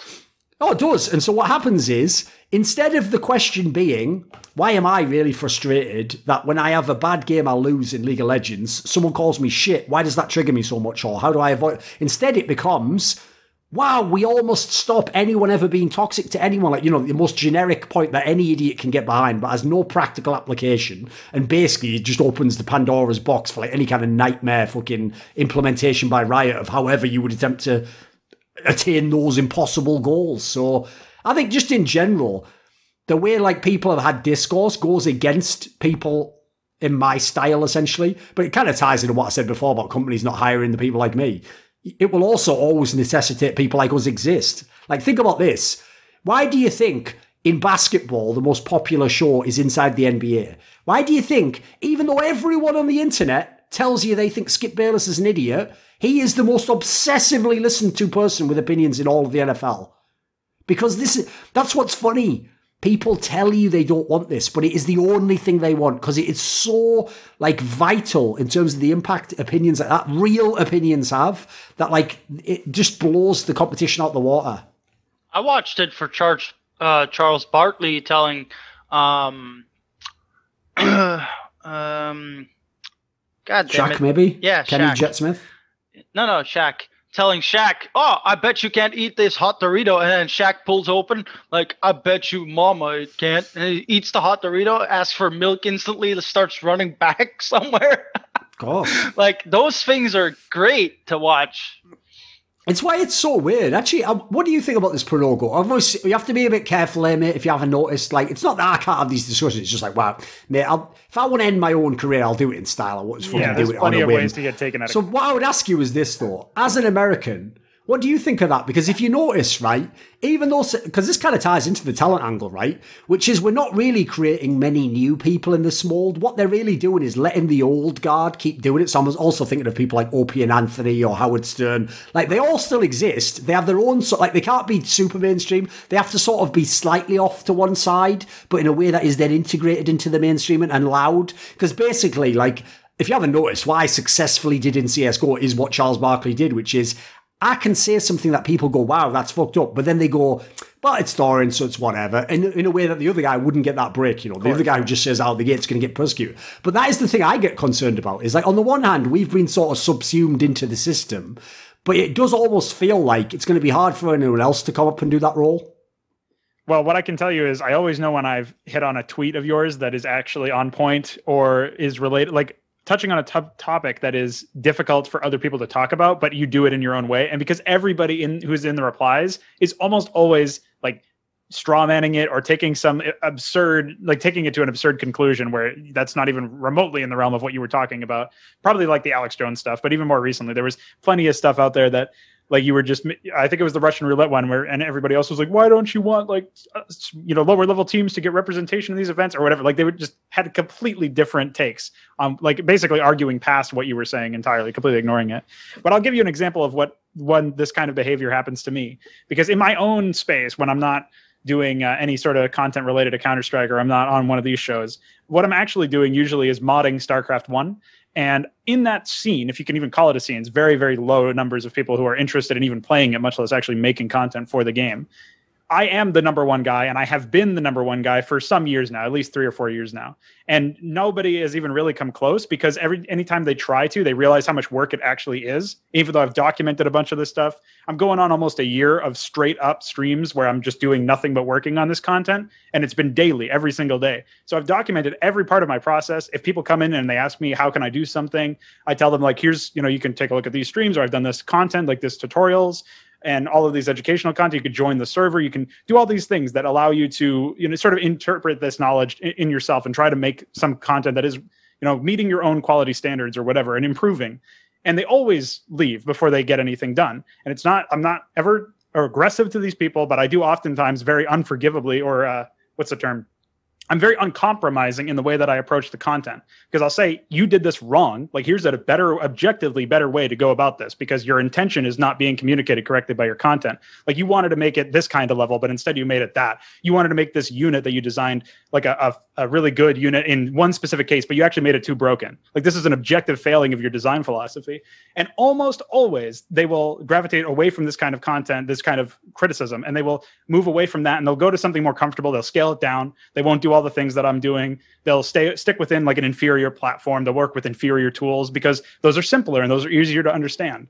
And in the same, like, by the same token, those people who are going to those environments that reward that kind of content, that lower effort content, those people have bigger communities because anybody can join. It's not a closed community. You don't have to pass any sort of bar of competence. You don't have to show that you're capable of making content that's at all of any quality.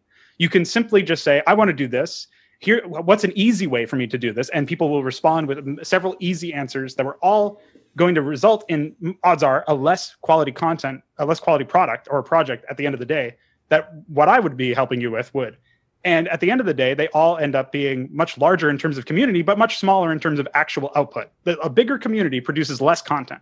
Sure. And I think that it's the same thing. It's like you can abstract that out into Counter-Strike by saying you've got a bigger community of people who are willing to toe the line, but you've got a smaller community of people who are much more out there. But I mean, just look at your own content. Maybe you're an outlier in this particular example, but you put out constant content despite not being able to fit into this environment where they're trying to make you like censor yourself or change, like, stand off this rough edge here and there. It's a very different approach entirely. And I think it's related to maybe the business broadcast, maybe the commissar in the mine, like you described it. And there's probably a bunch of different reasons that lead into it. But I think you can really look at that and say, it's almost, in my experience anyway, whenever you have a situation like this where somebody's doing something, going the path less traveled, that because of the fact that it requires discipline and constant work ethic, you basically have to understand that you are a minority. Like, you are a very heavy minority in terms of that case. And you still probably produce the best quality content if you're successful. But that doesn't mean that like you'll even have a large scale community to share it with at the end of the day. And I think usually the best stuff floats to the top if you have access to it. But if you're dealing with a smaller community, you're not going to get that. So I think, generally speaking, in Counter-Strike, you guys are like, we're all blessed in a way to have a community that cares about this game and is passionate about the game. But a lot of, like, very few people obviously are actually generating content that most people are watching, right? It's like most people are playing this one game, Counter-Strike, watching this, this one tournament at a time. And because there's only so many games in town. And I think a lot of that is related to the talent themselves not being able to feel like they're working for a day rate. They're feeling like they have to abide by the system in a way, instead of actually working with, within the idea that they can build their own brand, they can make their own videos. Like the number of content that I've seen come out of actual talent on the broadcast that's outside of a tournament is very low. And that's sort of what you were talking about, I think, in the last episode of this, where you said, you got to generate your own wealth. You got to passively generate income. And you got to be able to do that with your own brand. And that's like a good way to go about that. So I put it this way, a roundabout way to answer the question, but hopefully I got there. One thing that blows my mind is that some of the people, Moses would be a perfect example of this.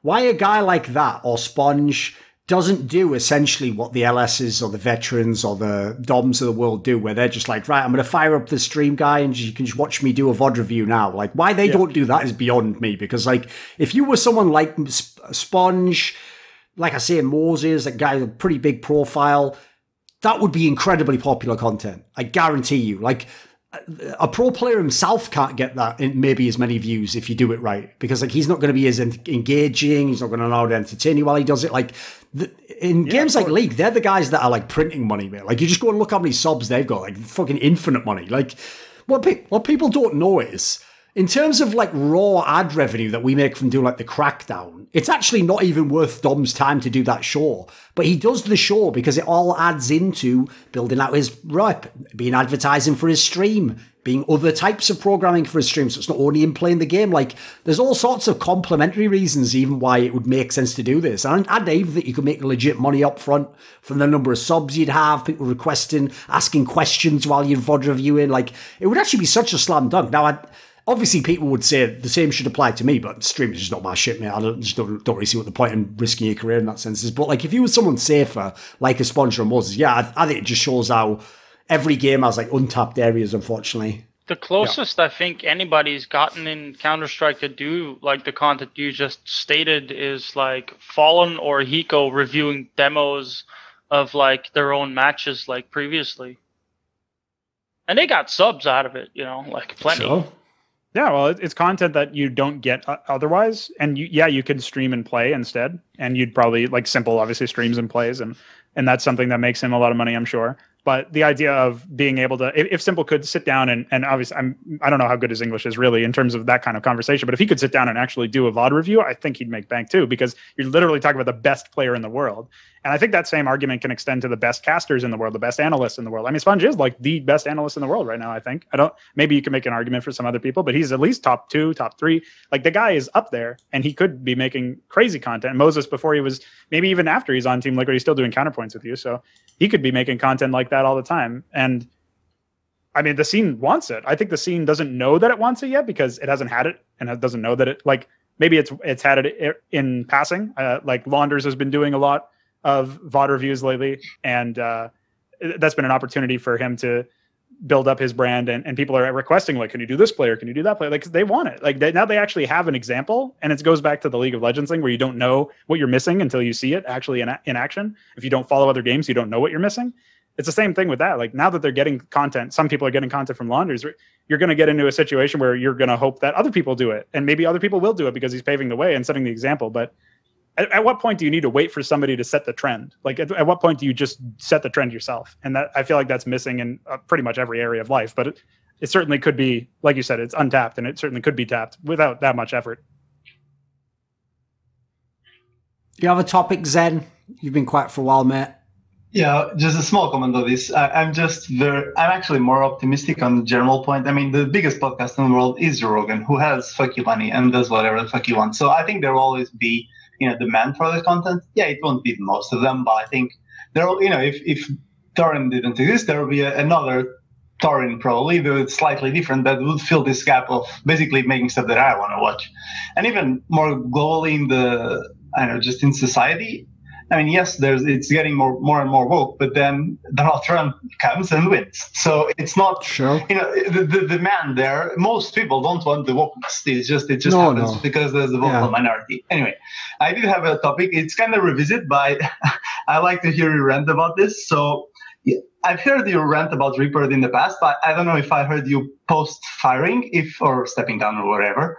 Like, do you think this decision was too rash? Do you think that it was the right time? Because in the end, it was one time he didn't go to Worlds, but on the other hand, I know he was doing random shit for a long time. So, yeah. Do you think that this was a good decision and it was the right moment for him to go?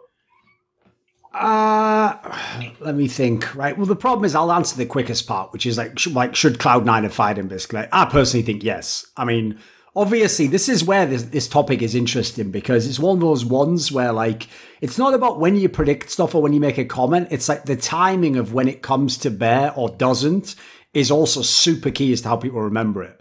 So amazingly, even though Reaper essentially has had one of the biggest coaching meltdowns ever in the history of League of Legends this year with Cloud9, because he won the spring split in dominant fashion, to an idiot, I was wrong. And actually, me saying that he didn't deliver the goods for too many years doesn't matter, because he just won the championship.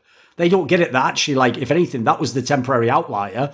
And actually, my trend was more accurate, which is that every time he had a contender team, he was one of the components in how they fucked it up somehow. Like, there would always be a draft that just didn't even make sense for a specific player, maybe the team entirely, the opponents they were playing. And the problem I have with that is, it's like, that's not be all and end all of coaching. But if you consistently do that, you're just giving up an extra game here and there, an extra series here and there, a potential championship here and there. And so my issue is, you'd be hard-pressed to find anyone who'd had as much talent as Reaper had and only got one championship out of it. There's not going to be many coaches that are on that level. He's had a lot of good players, at least for LCS. So I personally always thought he was a bit overrated in that regard. Like, it can't always just be that these players are too stupid to make your draft work. That just doesn't make sense. So I actually don't know. Behind the scenes, I haven't looked into this. I don't know if they actually straight up fired him. Like, I believe someone said that his contract was supposed to last another year or something. And so in that sense, it's implied that they've cut him. Was it officially said anywhere? No. I mean, I'm just assuming because, you can't believe the headline, so. Put it this way, there's a world in which I wouldn't write off the idea that he's gotten, an offer from, a fucking Korean team and he's just going to go back to LCK or some shit, It's just that, I have to say, Reaper isn't, a very Korean in that sense. He doesn't really fit in that. He's a bit like Loco Doki. He's a bit too weird for them. So I actually probably would, if I had to guess, I would guess he probably was fired and that he wanted to stay in Cloud9. It seemed like he fucked with the vibe, clearly liked a bunch of the people there. So this does actually make it sound like Jack or whoever the decision maker was sat down and was like, right, if this was supposed to be your best year for me and you did win the championship, but then we didn't even go to Worlds, and I did have all those years where I had Jensen, we couldn't win, then I'm in semis and finals and we're still not winning, eventually you have to say enough's enough and try someone else, right? I don't even think, it doesn't even imply Reaper's a bad coach. First of all, maybe he could be a champion with a different LCS team. Maybe he could be a very good LCK coach. But to me, he has such an extreme way of coaching. I think you'd need like a very specific set of players to go with him. So being as what they essentially did from like season 8 onwards was say to Reapered, basically what I've just said, you're a very intense coach, so we're going to let you shape the lineup. Well, he's had his chance. Yeah, he got a championship of it. Okay, fair enough. He got a top 4 worlds. He's got a bunch of finals, but that's all he got. So if you're someone like Cloud9, this is also where you can never rest on your laurels. It doesn't matter that you're like a good team. If you're Cloud9, even though it's a different region, you are looking at teams like G2 and going, why can't I do that? Like, I know in theory it shouldn't work, but I should at least have a crack at it, right? So I think it's probably a justified firing / not re-upping him for another year. And I also do think, I just think he was overrated, mate. He's got his own charm, but I do think he was mad overrated as a coach personally. In some areas, I can't claim to know all of them. Put it this way, this is one of those areas where I won't belabor it because if you're smart, you know what I'm talking about, and if you're an idiot, you still wouldn't anyway. Which is, as people saw, I don't know how many of these shows you guys watch, but if you saw any of the Crackdown episodes with Svenskeren, Jensen, people who, Zazel, notice how these guys who've all been around Reaper all had their own story of things that Reaper does that are a bit fucked up or weird things he did with the roster. If you're a fan, think about this for a second. You think people don't tell me those stories, and I'm finding that out like you. Those are examples of interviews where I basically know the answer before I ask the question, but I have to ask the question so I don't, because that is the conceit of a talk show. So essentially, like, some of the best content I do is where I just know that guy, and it's like, right, he's not explaining it well, so like, hey guy, what was that thing we were talking about earlier? You know, what do you think about when he does the drafts in this scenario? And then I just get them to say what they really want to say, you know. Yeah. So I've known for ages. It's the same. Put it this way, mate. One day, I won't reveal like secret stuff, but one day I'll actually like give some people the inside info on fucking Reckless. Because here's the thing. It ain't about how he played lane in 2014, mate. If you knew some of the shit this guy's done as a person, some of the like fucking entitled, like he's a little Lord Faltroy of League of Legends. He's a little cunt. So you'll just have to wait and see one day the stories, mate. Because I've got them all. I've been like an embedded motherfucker in these guys' teams for years. So there's just so much stuff, sadly, that you'll never get on shows. So what you're saying is you're gonna do him like Joffrey. I'm not going to kill him, if that's what you're asking. Kill his career. No, I just mean one day I'll probably do a video where I'll just give some I'll give a little bit of the juice. I won't give any I can't give anything confidential, obviously, but I can give you some shit that's like rumor mill stuff that is legit as far as I can tell. Yeah. Yeah, there's also, I mean, I didn't watch all the talk shows, but I also didn't see like a long list of people saying, oh, what a sad thing that Ripper is gone, you know, beyond the goodbye videos. Yeah, people did seem to take it pretty well. Yeah, like I was expecting maybe a bit more, or, you know, someone to hire him right away or something. But yeah, I guess we'll see how that goes. But yeah, I think it was, I mean, you've complained about his draft for a really long time, so I was actually expecting you to be harsher now. So yeah, okay. No, because the problem is, mate, that's actually something a lot of people don't seem to understand about me, is because I think it's funny to trigger idiots who would only be shitheads to me anyway. Like, I will, like, gloat when something initially happens, but I only do that for, like, 5 minutes, mate. Like, I don't actually give a fuck about, like, oh, I was right, ha, ha, ha. Like, I just do that on the show because it's funny. But, like, I get, like, the best example would be, again, if you watch any of my League of Legends talk shows, I went the least harsh on Nemesis this split because he was just objectively terrible, wasn't he? He's like, it's not even any reason for me to go fucking ham now. Like, it's just clearly not good. Like, I don't actually, like, to me, I mean, there's some level of schadenfreude there, but I don't really want people to be bad at the game. That's not really the ideal scenario, is it? But it's just that that's the way that all the fucking haters would do it, innit? So they would expect you to go crazy on that shit. I was actually curious about what your take was on expectations based around commenters. Like, one of the things that's been getting me lately is just for whatever reason, I couldn't really tell you why, but I've been looking at the actual comments in a lot of the videos that you upload and like looking at comments on Reddit a bit more. And one of the things that I've noticed is this is a problem that I've had when I'm trying to figure out how to voice my own opinion is I'm trying to phrase it in a way where it conveys a sense that I know enough of what I'm talking about that people should listen to what I'm saying and at least take it, like at least consider it. Whereas most of the comments that I read are people who have demonstrated nothing about their experience level, their mentality, their psychology, like why they would be competent enough in the field that they're discussing to make a point that they're trying to make.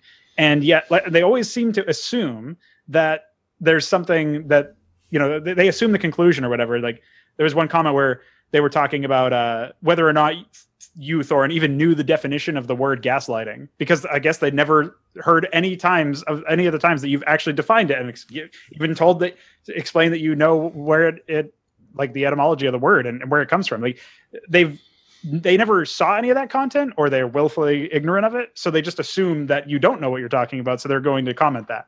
And like, that's what gets me, is like, that's a trend that's obviously that I've zeroed in on that one comment, but it's a trend that I feel like encompasses so much, and pro players deal with it, talent deal with it.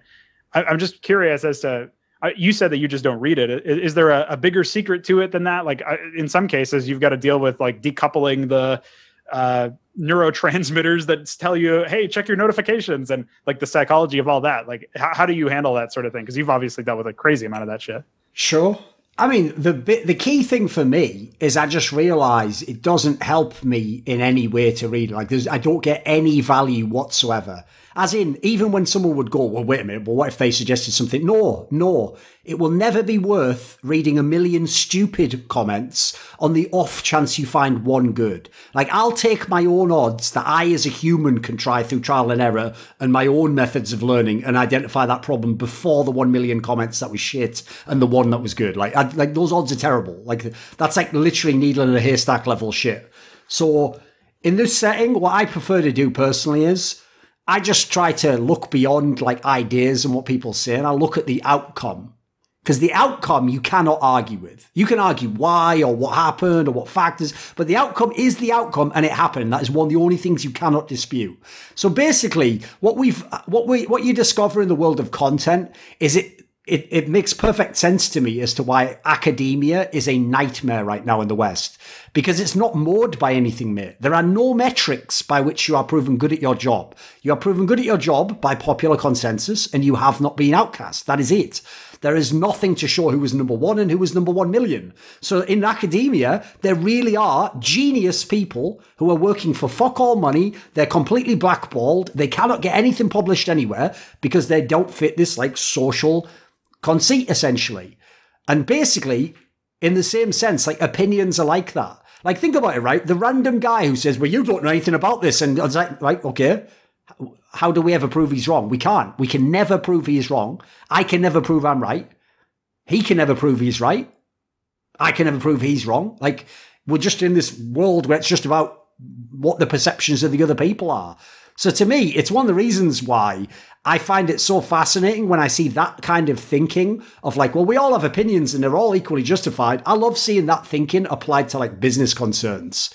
Because in the world of business, like, you either make the money or you didn't, mate. You either sell the product or you didn't. Like, there is no like, where it's like, well, but I sort of did sell the product though, didn't I? If you think about how people liked me doing, it's like, well, no, you did or you didn't. Like, but there's a type of mind goes to one or the other, and the people who go towards the untethered area of like, in my mind, I can think anything I want and have it be true. Like, those people, in my opinion, will always do terribly in the other world, which is like I won't say objective world, but like a world that is definitely connected to certain metrics, and you either make it or you don't. And if you notice, my shit's more going towards the latter half.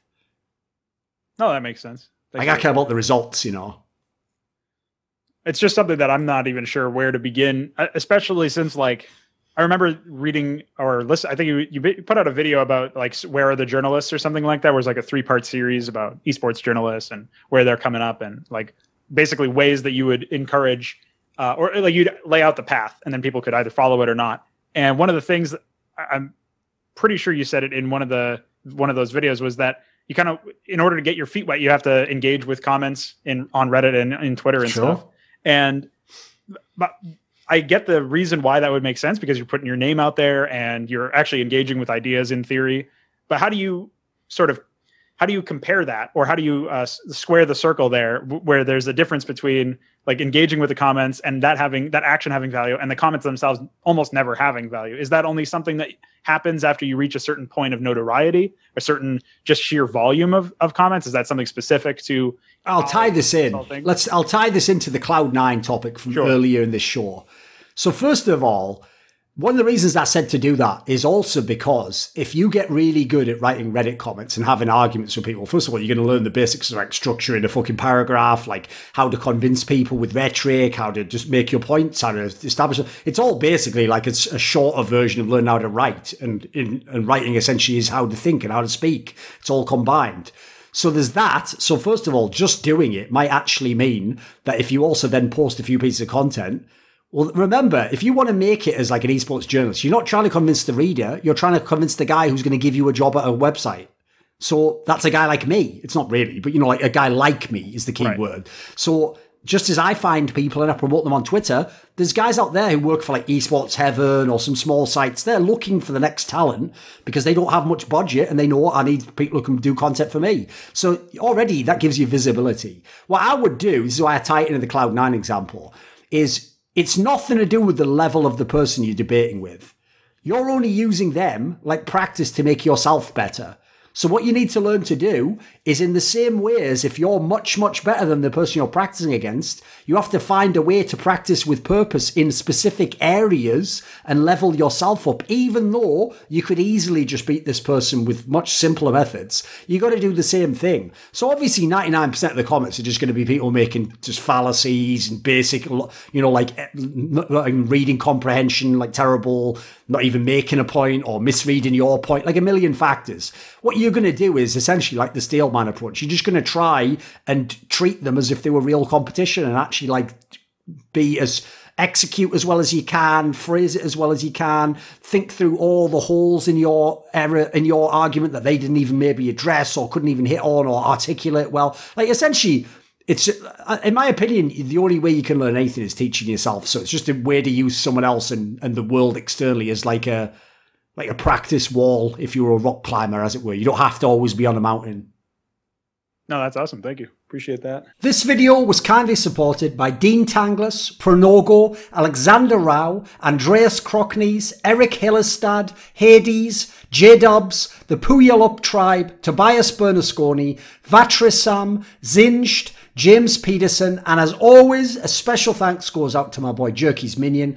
Would you like to suggest a topic or a guest for my content? Do you want to ask a question in my monthly video AMA? Do you want teasers? See who the upcoming guests are going to be? Maybe you'd like to take part in one of those monthly donated discussions with me about esports. Well, put your money where your mouth is and join the Scrilluminati today in the Patreon link in the description box below.